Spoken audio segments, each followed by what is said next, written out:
Mon père a pris sa retraite à l'âge de 62 ans.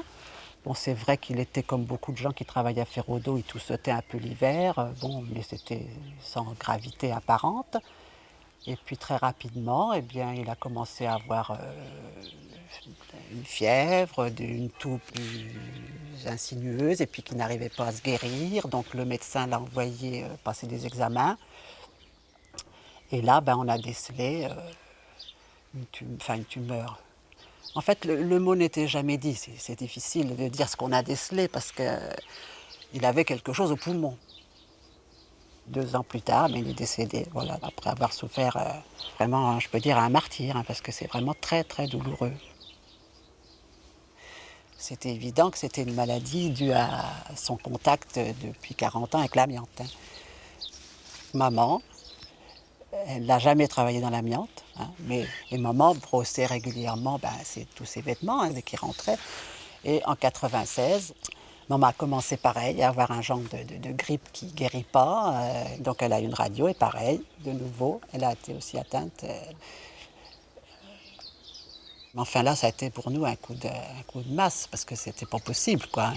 Autant papa, c'était dur et douloureux pour nous, mais il avait travaillé. À la limite, on commençait à savoir que les gens mouraient de l'amiante. Donc c'était terrible, mais plus vraisemblable. Mais elle qui n'y avait jamais travaillé, on s'est dit c'est pas vrai, quoi. Ça nous a semblé être quelque chose d'une injustice profonde, quoi. C'était trop, hein. Les deux, c'est trop, hein. J'ai perdu donc mes 2 parents et 3 oncles. Donc 2 frères à mon père et le frère à ma mère. Et tous avaient travaillé chez Férodo. Oui. Oui, oui.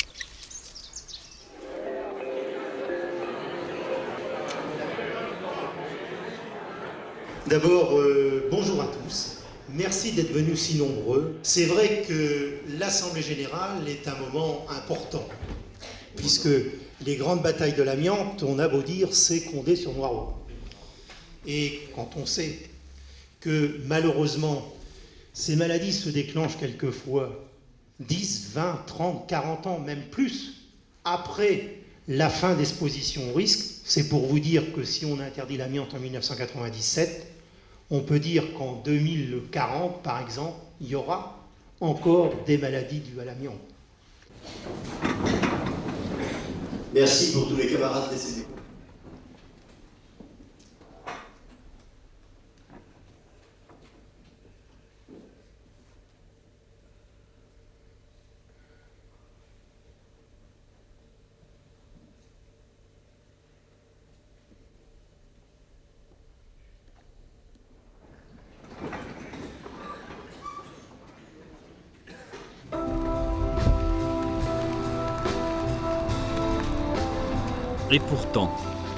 Et pourtant cette histoire de mort avait commencé comme une histoire d'amour. Une histoire d'amour à 3 entre Condé-sur-Noireau, Férodo et l'amiante. Dans les années 60, j'habitais ce gros bourg du Calvados qui rêvait déjà d'être une ville. J'avais 15 ans. Mon père travaillait chez Férodo, où on fabriquait par millions des garnitures de freins et d'embrayage à base d'amiante. Ici, on vivait par Férodo, avec Férodo. Ce mariage idéal, cette harmonie de façade arrangeait tout le monde. La mariée était très belle. C'est une période où il n'y avait pas de problème pour trouver du travail. J'étais à l'armée et je me suis trouvé engagé par Férodo en 1961. Je devais rentrer le 1er mai. Les événements d'Alger ont fait que je n'ai pas pu rentrer à l'heure et je suis arrivé dans l'entreprise que le 15 mai. J'avais 23 ans et puis j'avais 2 enfants. Et à la suite d'un cousin qui habitait Condé-sur-Noireau, qui m'avait dit qu'il y avait du travail, je suis rentré chez Férodo au mois d'avril 1954. J'étais chauffeur-livreur chez un marchand de meubles. Je voulais gagner un peu plus cher. Donc j'ai postulé chez Férodo et j'ai été embauché, tout simplement. Nous n'avions absolument aucune difficulté à recruter. Je peux d'ailleurs vous donner un exemple. En 68, je ne sais pas pourquoi j'ai gardé ça en mémoire, mais au cours des mois de septembre et d'octobre, nous avons recruté 200 personnes. L'usine, quand vous veniez vous faire embaucher à Caligny, vous aviez un logement, vous ne payez pas de loyer. Puis pour moi, dans les bureaux, c'était quelque chose de fabuleux. De rentrer, quitter le collège à 18 ans et 15 jours après être embauché, c'était fabuleux. Tout le monde, enfin, ceux qui rentraient chez Feraudo, étaient quand même des gens qui étaient... oh bah tiens, travailler chez Feraudo, c'est bien. C'est bien. C'était la bonne boîte. Dans les vallées proches de Condé, les usines Feraudo portaient des noms exotiques. Martinique, Petite Suisse, Plafond, Vaudevert. On y travaillait l'amiante depuis 1880. Et maintenant que je sais que l'amiante est mortelle, je me demande comment, pourquoi on a pu accepter ça. Pourquoi certains de mes amis sont malades, pourquoi leurs parents sont morts. L'amiante, un matériau jugé miraculeux, était pourtant soupçonné d'être cancérigène depuis 1906. L'asbestose, une maladie pulmonaire, mortelle à long terme, avait été reconnue maladie professionnelle en 1947. À cette époque, les conditions de travail étaient particulièrement difficiles. Personne m'avait dit qu'un jour je reviendrais ici, j'aurais jamais cru. Hein. Oh là là là, il y a des roses partout. À 14 ans, en 1952, Thérèse Baloche travaillait dans cette filature d'amiante que Feraudo a fermée en 1958. Elle y revient aujourd'hui, accompagnée du propriétaire actuel des lieux. Nous, on entrait là et on allait par là travailler. Et ici, c'était les camions d'amiante, vous savez, qui déchargeaient les camions. Là, c'était la livraison. C'était la livraison ici, là. Toute l'amiante était mise par terre ici. Sous forme de roche? Non, en poussière. Hein. Elle était en poussière, elle était déjà en poussière. Derrière, il n'y a plus rien derrière. Tous les bâtiments étaient abattus. Eh ben voilà, oui. Alors la filature, elle était là-bas. On travaillait là-bas. Dans ma petite tête, je ne comprenais pas vraiment, comme la pierre était broyée, qu'on pouvait en faire du tissu. Vous voyez? Et effectivement, vous avez des très grandes fibres, et vous avez certaines amiantes, l'amiante bleue qu'on l'appelait à l'époque, qu'on employait des fois dans certains tissus, qui étaient des fibres qui étaient beaucoup plus longues, qui faisaient 20 à 25 cm de long. Donc c'était beaucoup plus facile pour les tordre, si vous voulez, pour faire du fil.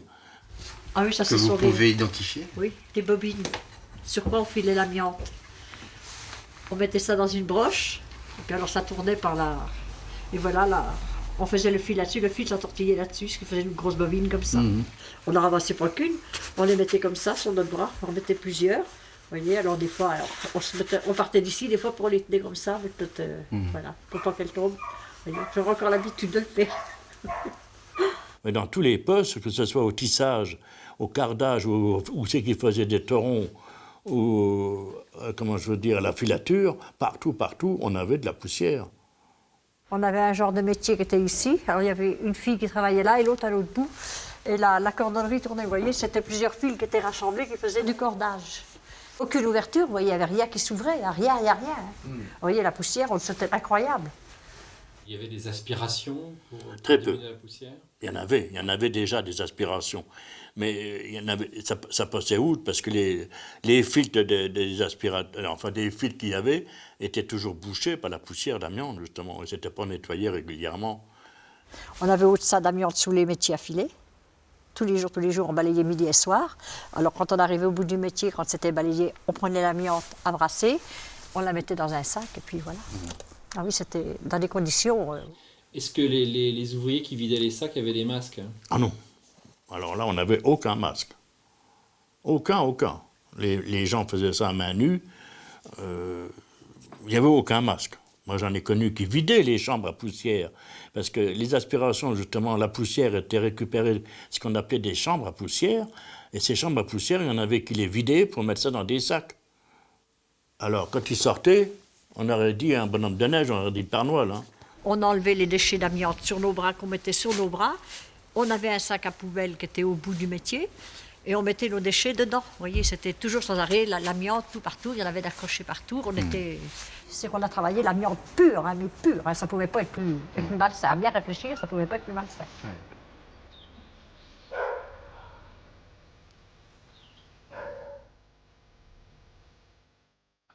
Dans les années 50, le seul texte en vigueur et réglementant un minimum les conditions du travail de l'amiante remontait à 1913.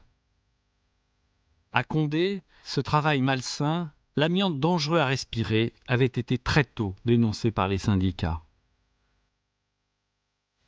J'ai retrouvé cet article de mars 1956.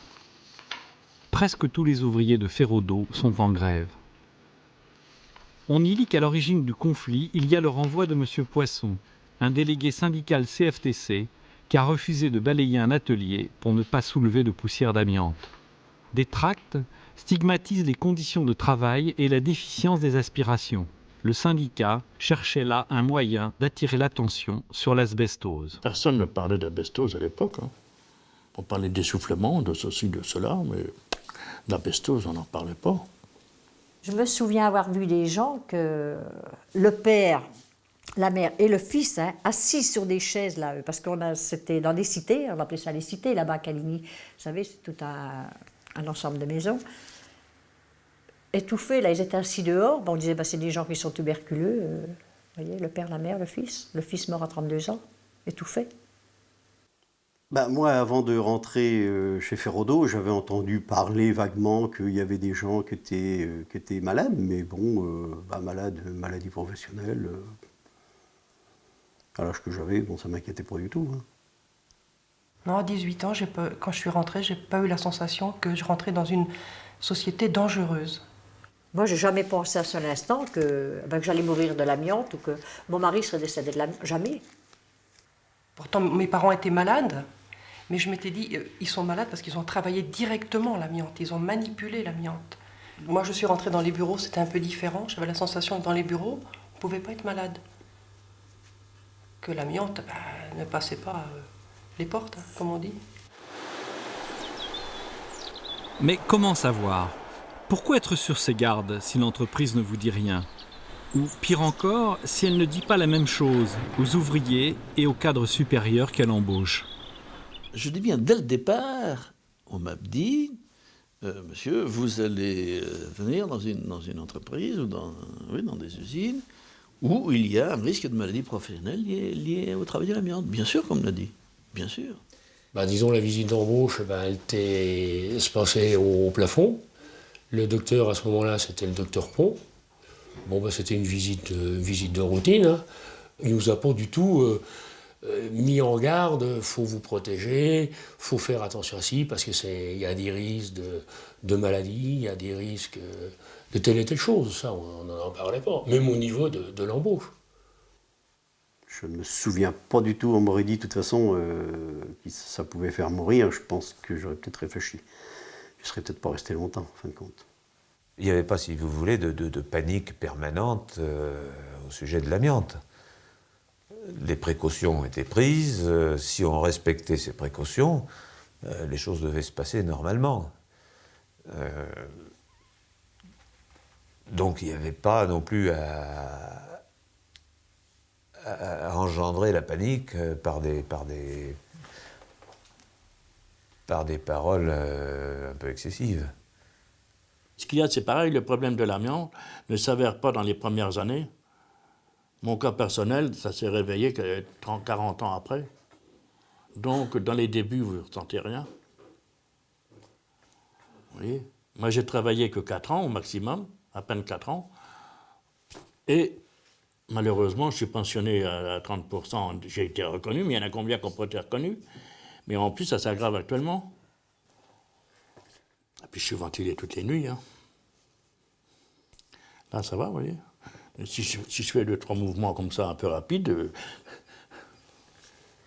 Moi, j'ai été reconnue malade en novembre 1996, lors de la visite médicale annuelle.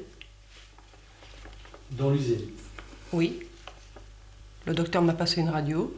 Il m'a dit, asseyez-vous, il faut que je vous prévienne de quelque chose. Je me disais, qu'est-ce qui se passe ? Il me dit, vous devez vous en douter, ça fait 26 ans que vous êtes parmi nous. Vous avez de l'asbestose. Moi, j'ai été effondrée.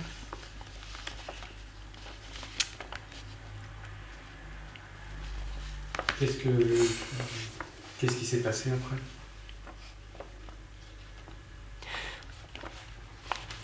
Vous êtes allé voir votre médecin traitant, votre médecin personnel? C'est-à-dire que le médecin de l'usine m'a envoyé passer un scanner qui a confirmé. On est allé voir l'expert qui a reconfirmé, puis voilà, j'étais reconnue à 10%. 18 mois après, j'étais reconnue à 30 et 2 ans après à 40. Ça a été très très vite.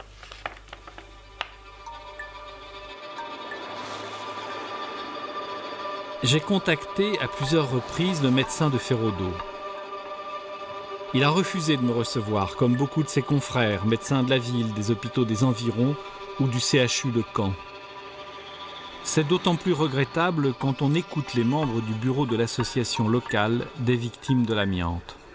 Ce que je trouve un petit peu lamentable dans le fonctionnement, c'est que la victime n'était jamais au courant.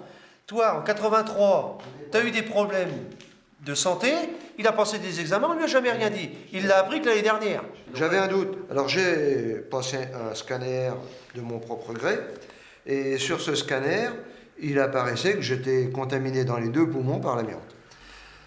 Au vu de ça, j'ai écrit au médecin de l'usine, et il m'a envoyé le compte-rendu succinct, bien sûr, de toutes mes années passées à l'usine.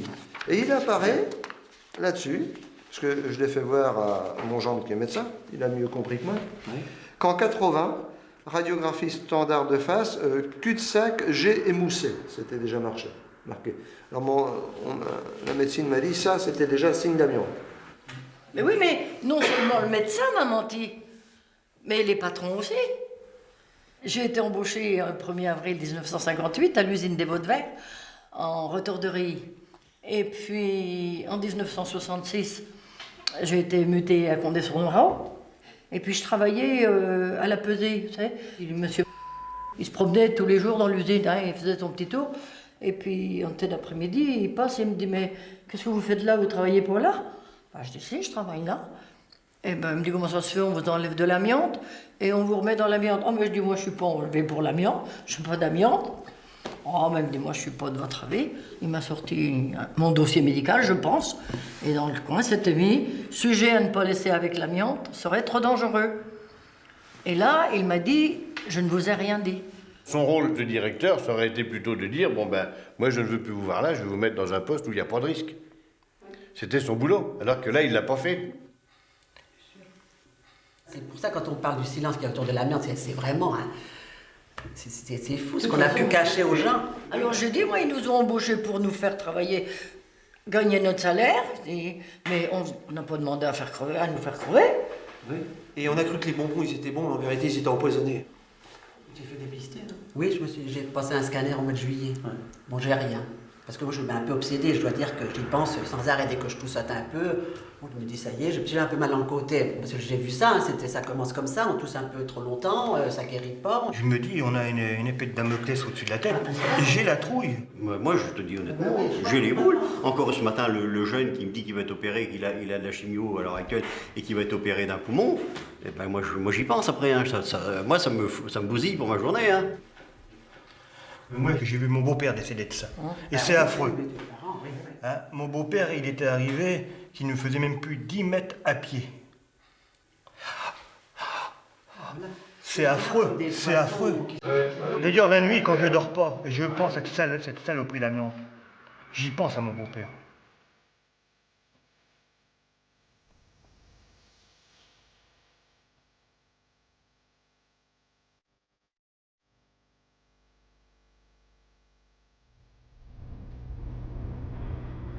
En 1961, Ferraudot inaugure à Condé une toute nouvelle usine, ultra-moderne comme on disait alors.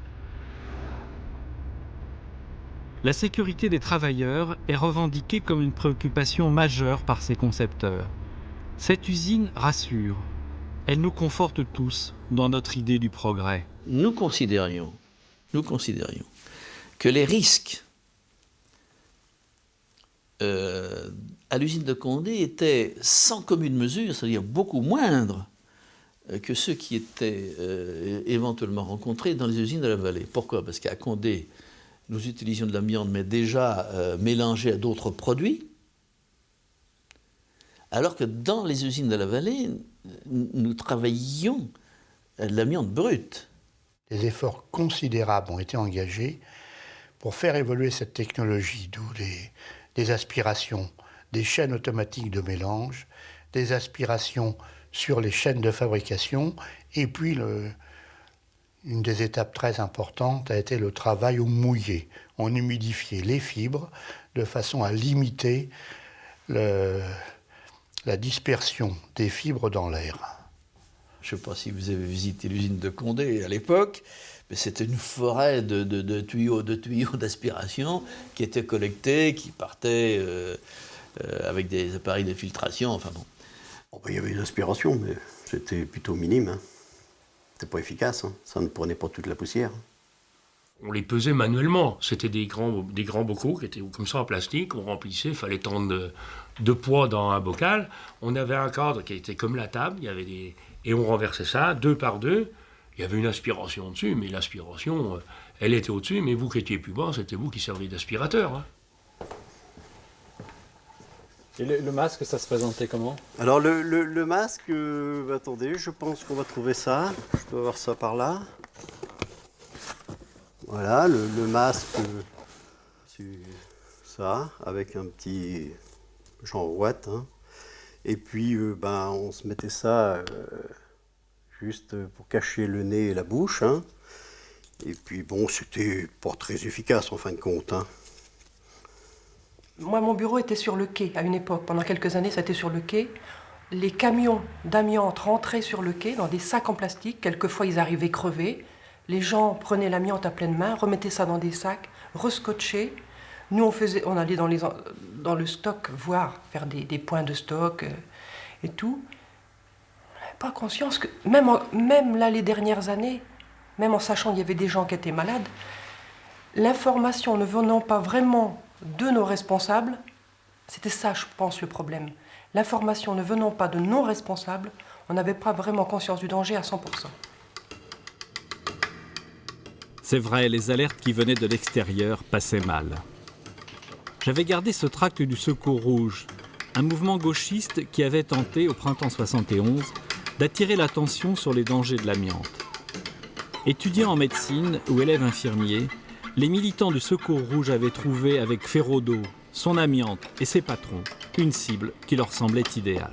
Bien sûr, on avait le discours de l'époque était assez exagérant et un peu politique, mais je trouvais que c'était le rôle des médecins d'attirer le regard sur le fait que c'était une maladie où il pouvait y avoir une prévention et que c'était le rôle des médecins de pas seulement réparer les gens quand ils étaient malades, mais d'intervenir à la source.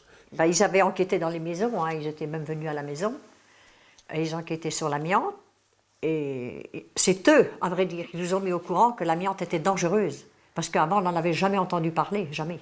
C'était un peu comme si c'était un sujet tabou sur lequel les gens étaient fatalistes, et que on proposait une approche qui, pour réagir, pour pas laisser les faits dans cet état-là, et dire qu'il y avait des solutions et des changements à faire, et que ce n'était pas une fatalité.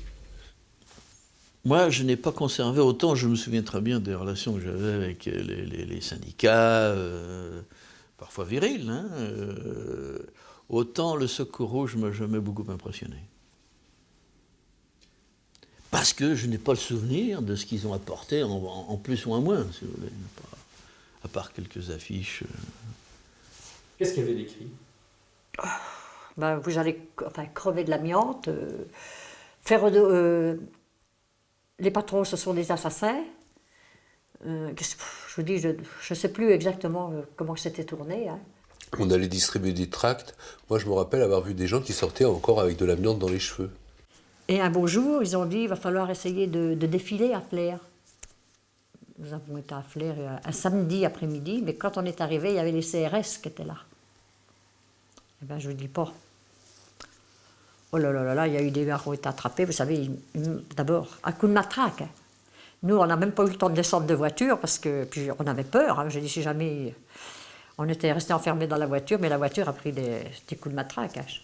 Pour la police de l'époque, on était vraiment une bande de terroristes.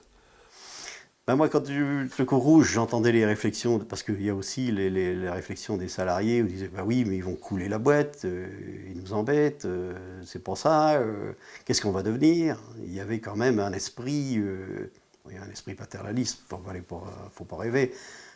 À l'époque, les gens ne voulaient pas perdre leur emploi, et puis à partir du moment où on leur disait aussi que c'était pas dangereux, il y avait tout un contexte quand même. Moi, je sais que c'est en 70, mon mari et moi, on aurait été licenciés. Où c'est qu'on aurait été? On était tous les deux malades. Il y avait 5 gosses à élever. Qu'est-ce que vous voulez qu'on fasse? On avait une idée un peu fleur bleue du fait qu'on allait porter la bonne parole et puis que c'était une question de bon sens et que ça allait s'arranger. Et que les gens allaient revendiquer pour avoir le droit à protéger leur santé. Et que ce ne soit pas si simple, ben, je pense que c'est vrai que ça a pu en démobiliser quelques-uns.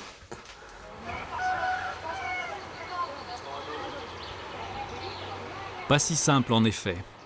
Quelques coups de matraque, quelques dissensions syndicales, un peu de chantage à l'emploi et le Secours Rouge passe à la trappe.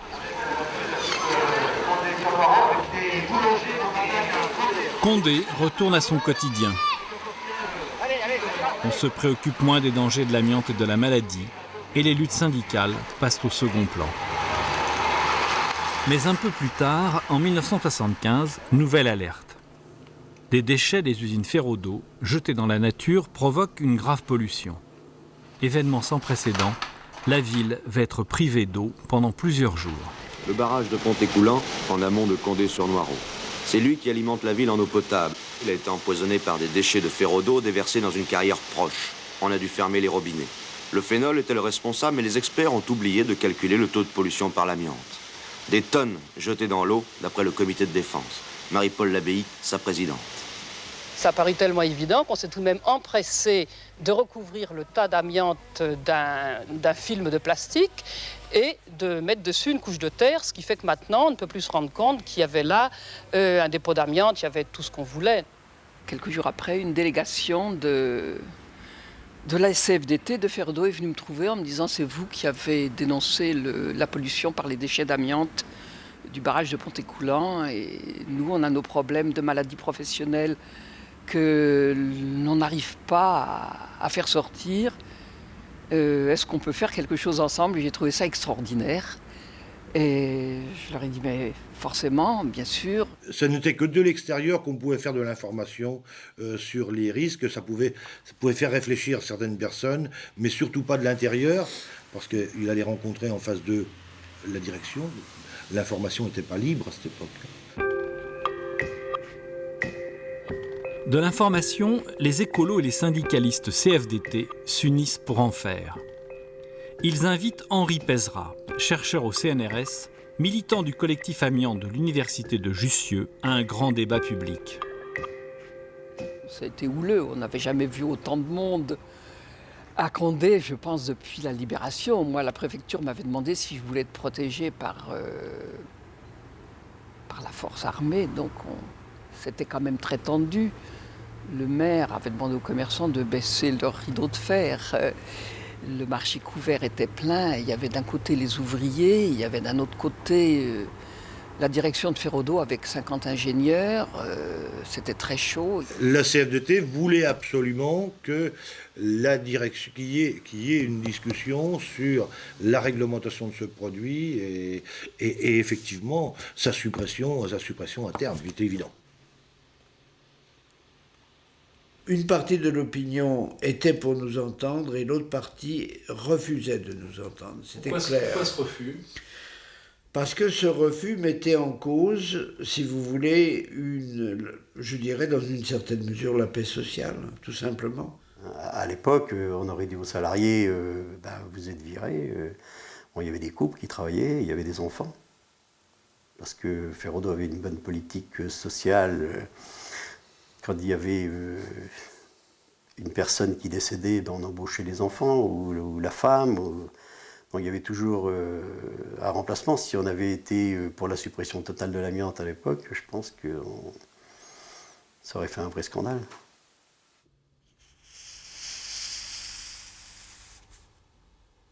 Et ce qui fait que la CGT a toujours continué sur cette même ligne parce que c'était sa seule chance de pouvoir devenir majoritaire pour la première fois chez Ferrodo et maintenir sa majorité.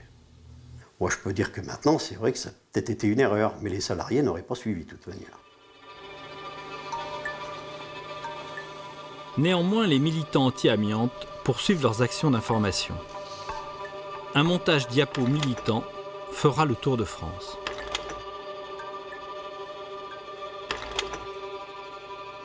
Il rédige et publie A comme amiante, un dossier qui fait encore référence 30 ans après. Alors que cette campagne s'amplifie, la Chambre syndicale de l'amiante contre-attaque en publiant de pleines pages de pub dans les quotidiens nationaux. L'argument est fallacieux. L'amiante est dangereux, certes, mais indispensable, comme le sont le feu ou les rayons X. Au cours des précédentes émissions que l'amiante est un minéral dangereux à manipuler. La télévision, de son côté, n'est pas en reste. Dépister très mal toutes ces maladies. C'est un vaste problème. De nombreuses émissions sur Condé, l'amiante et ses méfaits sont diffusées. Qui risque de mourir de l'amiante. Les conditions de travail, et surtout la maladie, sont enfin médiatisées. Tous les ouvriers et toutes les ouvrières portaient leur masque lorsque nos caméras sont entrées à l'usine du plafond. Malgré tout, certains prennent encore trop de risques en travaillant au broyage de l'amiante ou dans la chambre à poussière.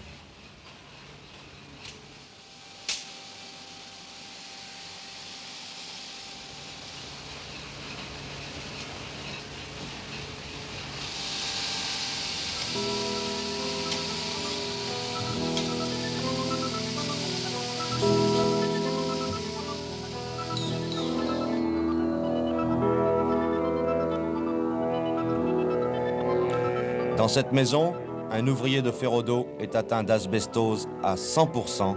Il vient d'atteindre l'âge de la retraite. Il y a une chose, il me manque de souffle. Ça baisse tout le temps. S'il n'y avait pas ma bouteille, alors je ne tiendrais pas. J'ai les ongles tout bleus par le moment. Moi, du sang, quand bientôt du sang tué. Vous avez des problèmes de Parce qu'il circulation, n'est pas assez d'oxygène. Oui, c'est ça. Tout ce tapage médiatique va finir par aboutir. En août 77, plus de 60 ans après le texte de 1913, Raymond Barre signe enfin un décret qui fixe un seuil au nombre de fibres d'amiante en suspension dans l'atmosphère des ateliers. Mais cette norme n'est peut-être qu'une fausse piste. C'était l'alibi que les pouvoirs publics se donnaient pour répondre, si vous voulez, à la campagne que nous avions lancée. Vous dites que ce matériau est dangereux, bon ben voilà, on prend un décret prévention qui va permettre ceci, cela, etc. On sait, après le décret de 77, bon, la question de l'arrêt de l'amiante était repoussée à demain, parce qu'en fin de compte, on avait un décret qui réglementait au minimum les taux d'empoussièrement, et donc dans les entreprises, et notamment à Ferrodo, on s'est engouffré dans cette application, parce qu'il y avait là gros de boulot à faire.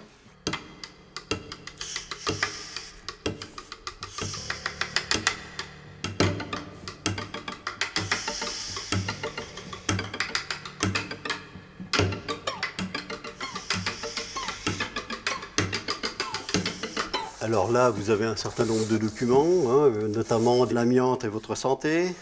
Ce document d'information a été remis à tous les salariés de Ferrodo en 1978, où on retrouve un certain nombre de consignes, notamment « Encourez-vous les risques lesquels ?»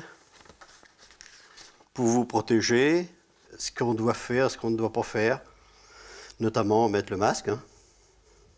Est-ce que vous connaissez ce document ? 77. Vous avez déjà vu ça ? Ah non, pas du tout. Et vous, Thérèse ? Non plus. Non. Non, ça ne me dit absolument rien. Ça, vous l'avez eu, ce livre ? Oui, je pense. Oui, ça, on l'a eu.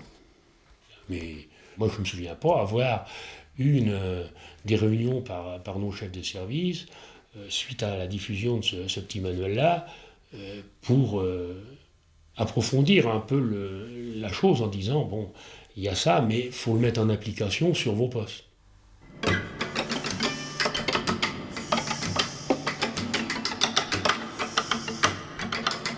On a aussi, je me souviens, inciter les gens à porter le masque, des masques individuels. Bon, on avait d'ailleurs beaucoup de mal à les faire porter, ces masques, parce que les gens, ça crée une certaine gêne, vraisemblablement. Hein. Le problème du masque coton, c'est que ça empêchait, parce que quand on respire, dans l'air, il y a de l'humidité. Et ce qu'on appelait, nous, la langue de plâtre. C'est-à-dire qu'au bout d'une heure, ou 1h30, vous aviez la langue tellement gonflée, tellement sec, parce que le masque en coton, il était là, mais on ne pouvait plus respirer, donc, mais il ne fallait pas demander un deuxième masque, hein, sinon un par jour. Donc le masque, il arrivait où? Sur le front. Et on travaillait comme ça. Parce que sinon, vous ne pourriez pas faire votre journée. Et si vous ne faisiez pas votre journée, votre chef, il disait, non, tu n'as pas fait ta journée, un avertissement. À l'époque, on ne voulait plus voir de copeaux de poussière au sol, suppression des balais pour ne pas remettre la poussière éventuellement en suspension. Moi, j'ai eu énormément de mal à faire admettre aux gens qu'il fallait plutôt aspirer que de balayer. Parce que les gens ne comprenaient pas, ils ne comprenaient pas. Les matins, je nettoie mon poste, laisse-moi avec mon balai. Non, tu sais bien que c'est pas ce qu'on t'a demandé. C'est de prendre le tuyau d'aspiration et de nettoyer ton poste. Pourquoi il y avait des balais? Parce que quand les délégués du personnel demandaient des aspirateurs pour nettoyer, il n'y en avait pas assez. Parce que je vais donner un exemple. Si vous finissez à 22h le soir, vous commencez votre nettoyage à moins le quart. Et quand vous avez 140 personnes dans une section où il y a 2 aspirateurs, en un quart d'heure pour nettoyer 1500 mètres carrés ou 200 machines, vous imaginez que les gens, il fallait qu'on quitte, que le poste soit propre. Et comme il n'y avait que 2 aspirateurs, on prenait les balayettes. J'entends encore la question de délégué du personnel en disant quand est-ce que vous allez commander de nouveaux aspirateurs Nilfix plus puissants, enfin bon, ça je me souviens très bien. Alors nous, en DP, c'était toujours des questions répétitives. Telle et telle machine, on manque d'aspiration, voir à améliorer la protection de l'opérateur. Alors c'est vrai qu'à chaque fois, souvent, on leur disait, écoutez, bon, d'accord, bien noté, bon, maintenant, ça sera... on essaiera de faire ça dans le meilleur délai, autant que faire se peut. On essayait de donner des délais, quand même, des délais maxi. Donc, je me souviens, on avait essayé... Parce que c'est vrai qu'à une époque, on a peut-être tendance à dire, écoutez, on étudie la question, on verra ça.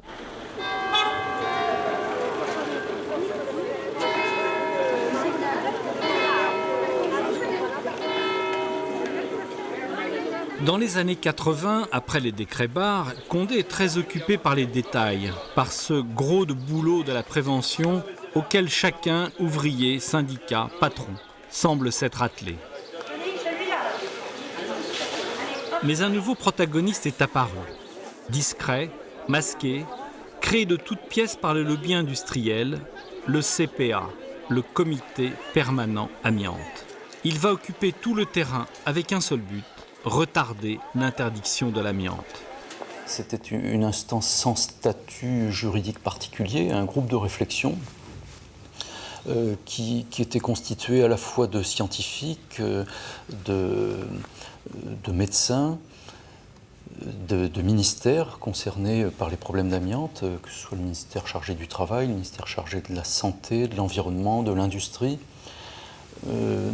d'organisations syndicales. On va retrouver à peu près toutes les organisations syndicales au sein du CPA et on échangeait des idées et on collectait au sein du CPA les différents points de vue. Le comité permanent amiante communiquait beaucoup et je dois dire que nous nous sommes même servis de sa communication, notamment dans la mesure où effectivement on pensait, notamment dans les années 75-80, qu'en réduisant notablement les expositions, on allait arriver effectivement à avoir un risque minime.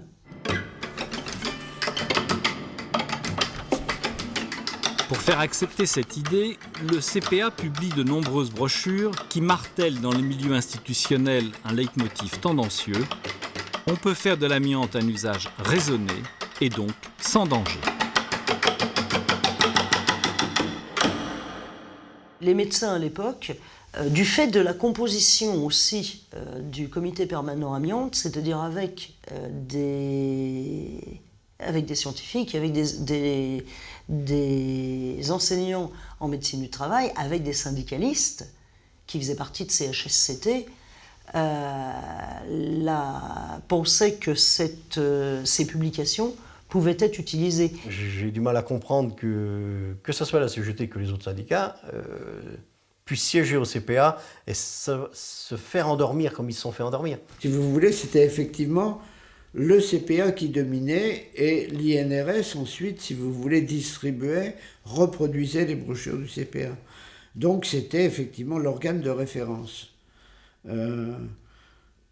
Et qui en fait était complètement entre les mains du patronat. Donc toutes ces discussions du CPA, si elles étaient parties d'un bon principe de prévention à l'origine, c'est-à-dire en 1982, a clairement été orientées par les industriels de l'amiante qui voulaient défendre leur industrie dans le milieu des années 80 pour orienter les discussions vers la fin des années 80 vers des problèmes qui les gênaient peu, comme le problème des flocages, de manière à assurer un lobbying de leur activité industrielle, c'est bien clair. Oui.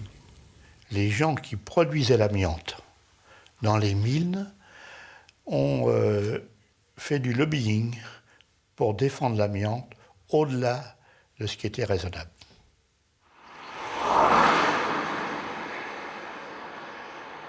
La propagande du CPA produit ses effets les plus flagrants à Condé et dans l'entreprise. Aux ouvriers embauchés en 1980, le médecin de l'usine présente toujours l'amiante comme un produit banal. On avait été reçus en groupe par le docteur Pont et il nous disait, on était, je sais pas, environ peut-être une quinzaine de personnes, en nous disant voilà que bon c'était une usine très moderne, qu'il n'y avait pas de problème, qu'il ne fallait pas écouter tout ce que disaient les gens par rapport à l'amiante, il y avait énormément d'aspiration, et que bon, si on avait un petit problème de grattement, que si on avait un petit problème avec l'amiante, il fallait boire du lait, qu'il n'y avait pas de problème. Et que ça allait se passer avec ça. Banaliser l'amiante, nous endormir pour continuer à utiliser un matériau rentable, ces pratiques des industriels, en réalité, étaient très anciennes. En mai 1964, c'est un entrefilet discret qui annonce un congrès médical organisé à Caen par la Chambre syndicale de l'amiante. J'ai longtemps cherché les actes de ce colloque avant de les retrouver finalement à l'INRS. Et là, dans ces rayonnages, se cachait une véritable bombe. Dans ce congrès sur l'asbestose, le docteur Wagner aborde une toute autre question. Ce médecin britannique a relevé en Afrique du Sud de nombreux cas de mésothéliome, un cancer lié à l'amiante. Contrairement à l'asbestose, ce cancer ne nécessite pas une exposition longue et il est mortel dans tous les cas. Wagner a formellement confirmé ses travaux en Angleterre parmi les ouvriers qui manipulent l'amiante dans les chantiers navals. Dans l'exposé de Wagner, il y avait toute l'enquête faite en Grande-Bretagne même qui montrait qu'après ce qui avait été découvert en Afrique du Sud, il en avait été découvert un nombre de cas beaucoup plus importants en Grande-Bretagne même et uniquement chez des gens exposés à l'amiante. Ce nombre important de cancers sera occulté dans la Bible des médecins du travail, qui publie en novembre 1964 un bref résumé du congrès. Ce compte-rendu est signé par l'organisateur même du colloque, le docteur Avril. C'est le médecin-chef de l'entreprise Ferrodo et de la chambre syndicale de l'amiante. Mais c'est une toute autre version de l'intervention de Wagner qu'il donne. Avril prétend que rien n'est prouvé quant au rôle cancérigène de l'amiante. Pendant des années, les médecins du travail vont se fier à cette seule source d'information.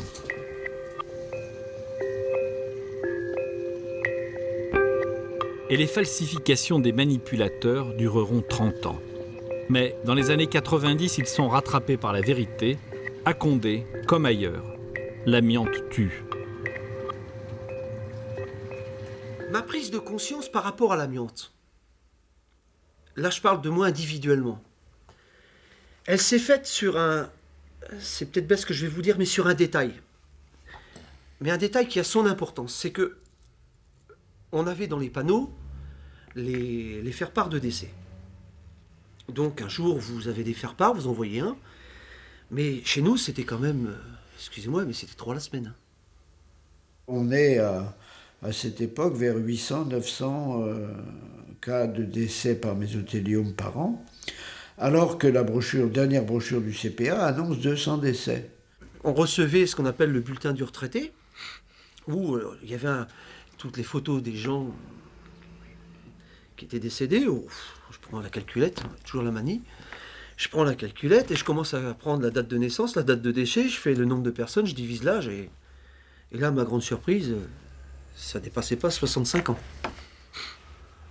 Alors là, je me dis, si vous voulez, dans votre tête, il y a un truc qui colle plus. Tu dis, attends, il y a de moins en moins. On vous dit que vous travaillez dans de bonnes conditions et on s'aperçoit que les gens, ils meurent toujours de plus en plus. À partir de ce moment-là, de 93, moi je prends publiquement position en disant ce n'est plus possible, maintenant il faut arriver à l'interdiction. Diligentée par le ministre de la Santé, une expertise collective de l'INSERM confirmera ces chiffres. Si vous voulez, j'étais à la fois ministre du Travail et ministre de la Santé. Le ministre du Travail entendait, alors que je commençais à gérer une période de chômage liée à une croissance qui faiblissait, j'entendais le monde industriel dire le ministre du Travail ne va pas encourager en quelque sorte la suppression d'emplois par une mesure normative sur l'amiante qui va faire fermer des entreprises. Et le ministre de la Santé savait qu'il fallait fermer. On ne peut pas, au moment où on a la certitude que parmi ces salariés, il y en a qui peuvent développer un cancer de la plèvre, on ne peut pas hésiter, c'est pas possible. Et là, immédiatement, j'opte avec une fermeté absolue parce que j'ai conscience qu'il y a là une certitude scientifique pour l'interdiction totale. Alors évidemment, il y a les entreprises qui ne tardent pas à se manifester en demandant un délai, parce que l'interdiction totale signifie la suppression d'emplois industriels. Il y a l'influence incontestablement des producteurs, notamment canadiens, qui font savoir que ce sera entre le Canada et notamment le Québec et la France une véritable source de discorde.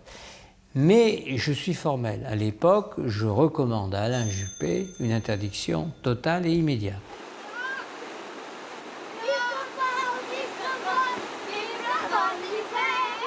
Après toutes ces années perdues, les décrets d'interdiction de l'amiante entrent en application le 1er janvier 1997.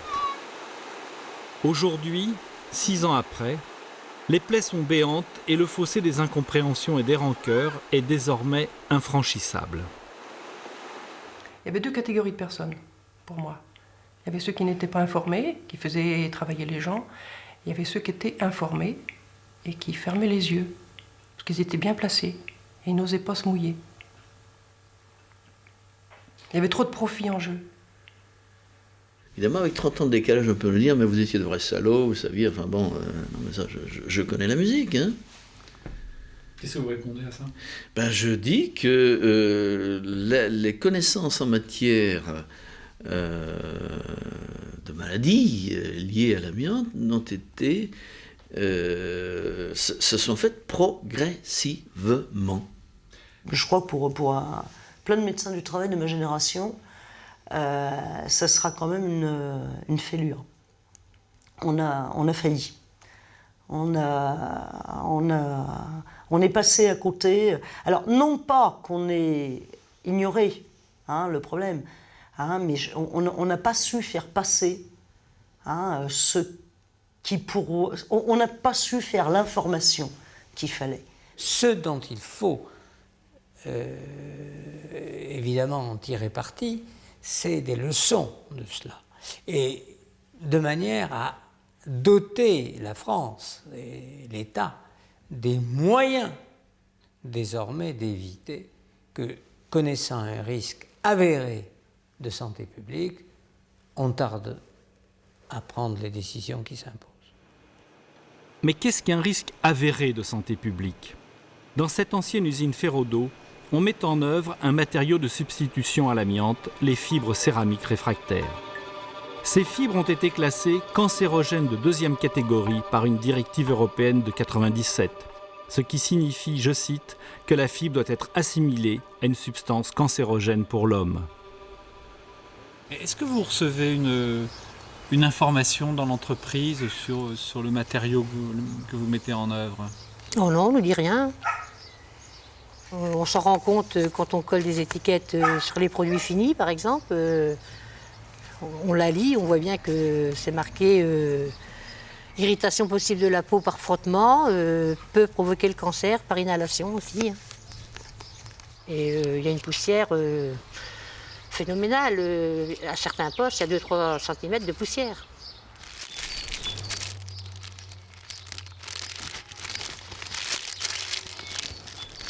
Et ça vous protège bien? Pour moi, ça m'évite de tousser. Mais dire que ça évite d'enlever toute la poussière, je sais pas. Hein. Vous passez des radiographies des poumons? Oui, tous les ans, la médecine du travail. Qu'est-ce qu'il vous dit, le médecin de l'entreprise? Qu'est-ce qu'il nous dit? Lui, il dit qu'il faut se protéger. Mais c'est tout.